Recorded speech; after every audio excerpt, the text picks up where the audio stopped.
Hey everyone, welcome to the Eat to Win show where sports nutrition meets peak performance. Get ready for expert insights, real stories, and tips to help you win with every meal. Let's dive in.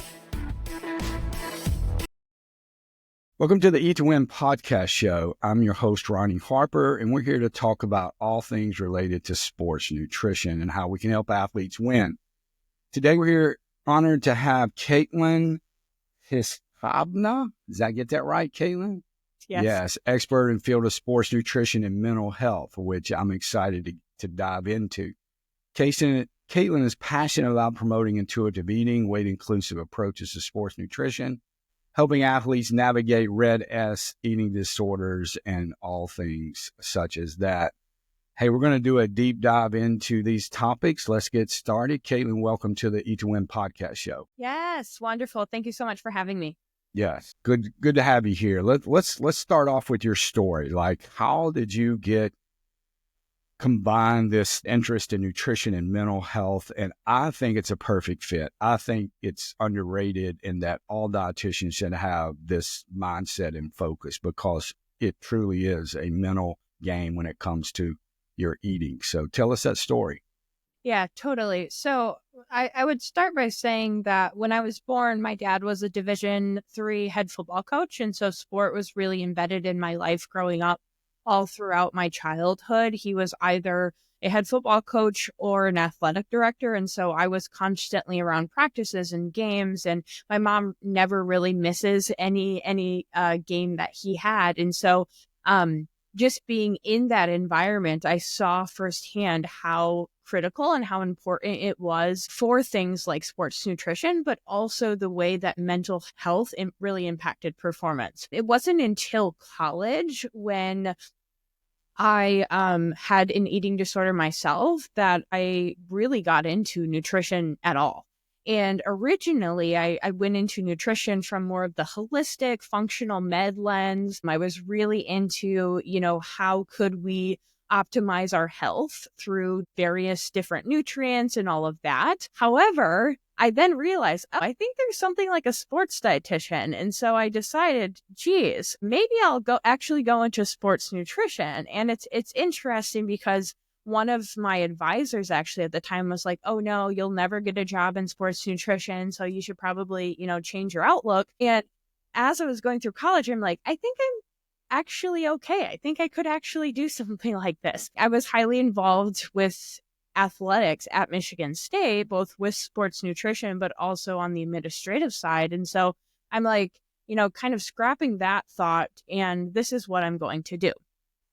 In terms of the mental health aspect of it, I think, for anyone listening, it's no surprise that yes, eating disorders are, highly prevalent in sport. And so I'm like, oh, geez, how could I do some of that, prevention or treatment work in sports while also bringing in some of my eating disorder background and some of my eating disorder expertise from my own personal experience. And so I actually did my dietetic internship then in eating disorders and got one of my first jobs in a higher level of care where obviously mental health is huge. And so just being able to combine those two things, I knew that I wanted to take my counseling skills to the next level, but I also knew that in order for me to really be a strong sports dietitian or a strong eating disorder clinician, I would need to understand mental health and how that is impacting things. And so,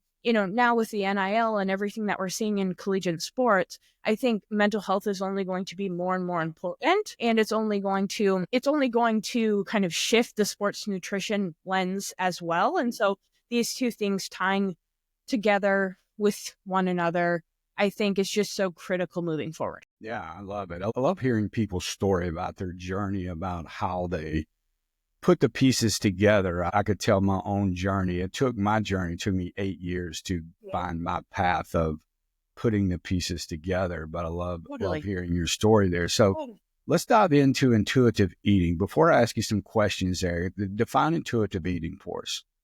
So I think intuitive eating, as I would maybe define it, is really allowing the individual to kind of reclaim or develop that trust with their own body so that they can make food choices that really align with both the satiation side of food of I need to get my nutrient needs met, but also the satisfaction side of food with like the getting our psychological needs met.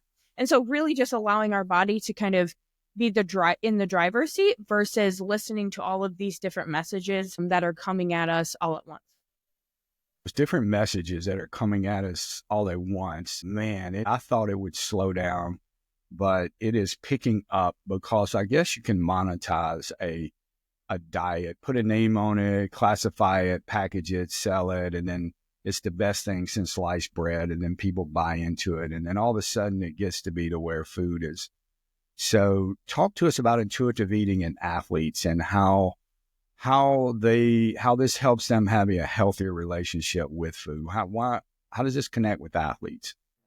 Yeah, I think that oftentimes people think that intuitive eating can't work with athletes, and that's because, maybe we have certain performance goals, or maybe we have certain body composition goals, and people think that intuitive eating really means this free-for-all around food, and that, a free-for-all around food means, oh, I'm inevitably going to gain weight, and I'm not going to be able to perform the way that I want to. However, I think athletes can instead use the intuitive eating principles to still be in that driver's seat while also recognizing there are certain things that I'm going to have to do as an athlete in order to structure my meals for performance. And so what I mean by that is, I think it's important for an athlete to have, let's say, 3 meals, 2 to 3 snacks a day. However, how can we incorporate choice within that, which would be taking some of that intuitive eating and then allowing that to drive some of our decisions based on what we're going to have for lunch, or when we're going to have a snack, or if we're going to have dessert or not. And so when I'm kind of teaching that to athletes, I really like to tell them we can take a flexible structure, so we can have that baseline structure, but then I want a baked potato instead of fries today, or vice versa. Yeah. So when you start working with an athlete and you start having this kind of discussion about intuitive eating, do you find that they relax more? They expecting you to deliver a package, right? And you follow this rigid standard. When you kind of relax that, do you find they relax as well? I do, but I also think that I'm pushed up kind of against this idea or those messages that they're still hearing from outside sources of your body needs to look this certain way, you need to eat this certain way. I mean, oftentimes it's dating way back, right? Into, when they're 4 or 5 years old, they're hearing messages that, maybe their family has ate this specific way, or maybe their coach drilled something in them all throughout high school or something like that. And so it's like, I almost feel like there is a little bit of skepticism even of like, oh, geez, I don't really know what you're talking about right now, because my whole life I've heard this different story that I need a lot of regimented, I need to eat very regimented. So I love your background and emphasis on mental health. And so let's just, before I break, let's dive into how this mindset of an athlete's relationship with food, how quickly, or what are common paths that lead to eating disorders? What are the slippery slopes? What's the path that you see the most common? Yeah, I don't think we can really narrow down, this causes eating disorders. It's just so multifactorial. However, let's say, an athlete is in more of that aesthetic-based sport. I have a lot of experience working with more aesthetic-based sports. And so, these perceptions of what that athlete is supposed to look like, and you pair that with all of the different messaging that they're taking in about the diets and this and that, which then often, makes them think, oh, maybe I should restrict my carbohydrate intake, or maybe I should cut out this particular food group, or, I'm only losing weight so that I can get faster, those types of things. Those are some of the slippery slopes that I see a lot of the athletes that I have experience working with kind of going down.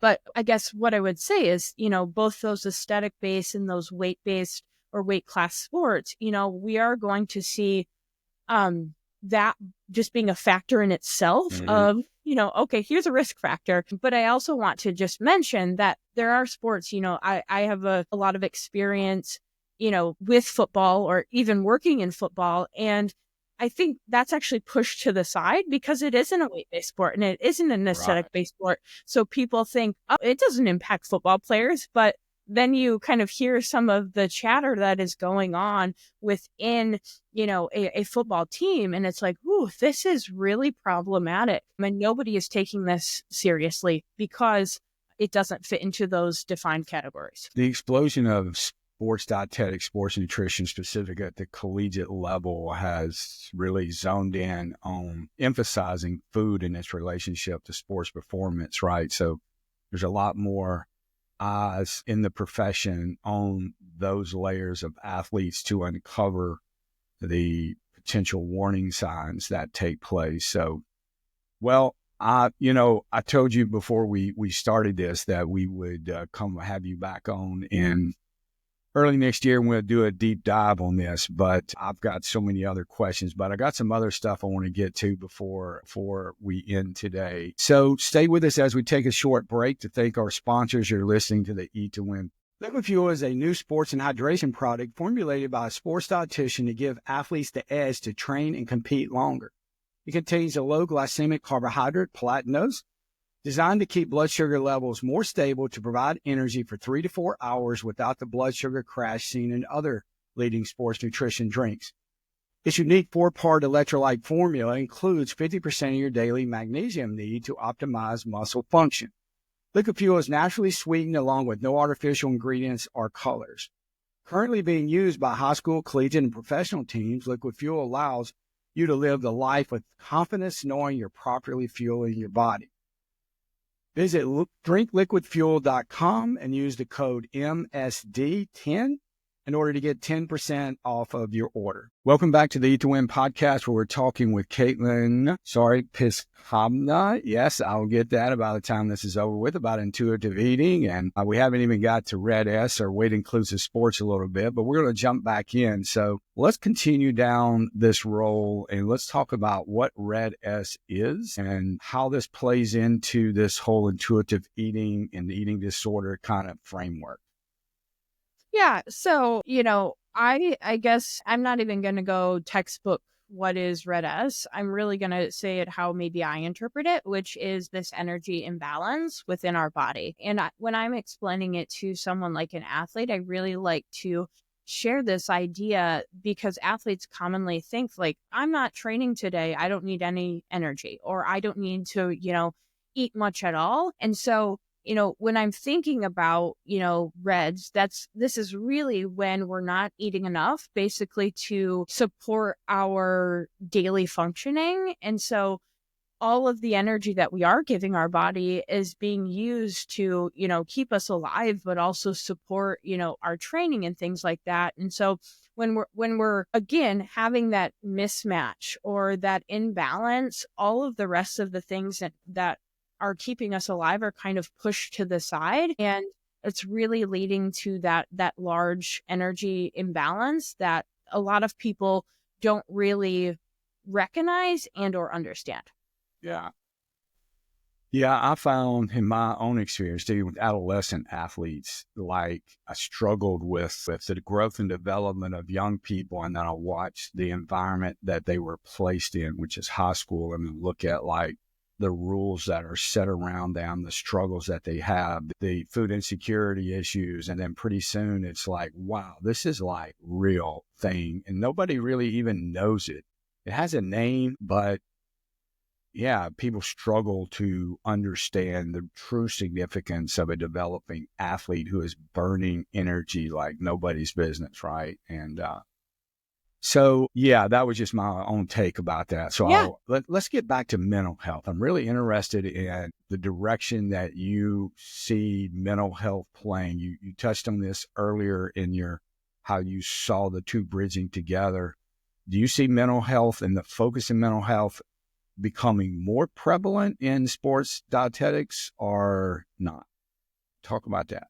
Yeah, absolutely. I would certainly say that just with the changing landscape of sports that is on our very near horizon, I do see mental health challenges continuing to skyrocket. And as a result, that is going to impact eating. I have, a lot of athletes with things like depression and anxiety, which then, impact their ability to meet their everyday needs. And so how do we support them with the mental health piece? And again, that's all going to change, because are we going to actually see, let's say, athletic departments invest in mental health providers, or is it going to be the expectation of the athlete to seek some of those services themselves now that they're going to be paid? So I think it's going to be really interesting to as it unfolds. However, again, back to kind of your question, I think that it's only going to make things worse, which is really unfortunate. And I don't think that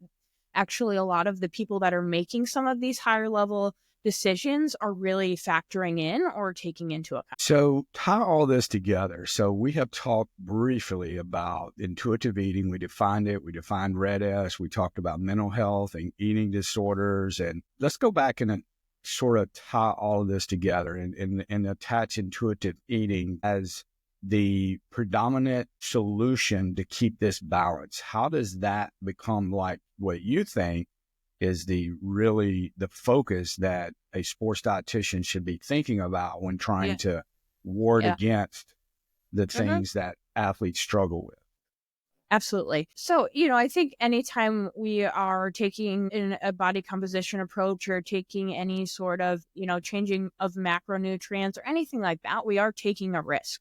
And with stakes already being so high as it relates to things like mental health, I think, like we talked about earlier, what is the slippery slope? And, the intuitive eating approach really is giving the individual power back. And it's putting all of that stress, obsession, anxiety aside as it relates to food, and just encouraging the individual to develop that positive relationship with food and develop that positive relationship with body and have a lot of choice in it.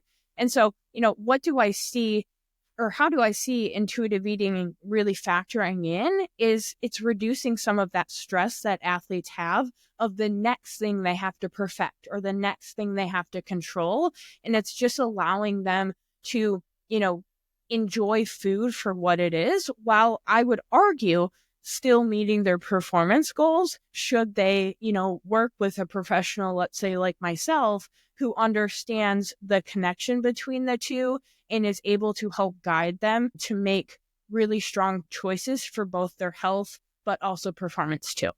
I see. So you're working with an athlete. How quick in the conversation can you pick up that they are or are not in the intuitive eating mindset? Yeah, I would say actually it's few and far between individuals being in the intuitive eating mindset when I first meet them, that's for sure. So pretty quickly, I would say that a lot of my initial intake questions are gauged to really figure that out rather fast. But yeah, I would say, geez, maybe less than 10% are going to be in that intuitive eating mindset prior to coming and seeing me. And perhaps actually the reason they are coming to see me is because maybe they're tired of dieting and now they want to take an approach that is a little bit more, I don't want to use the word intuitive, but is a little bit less rigid and allows them to really tap in to their body's own cues.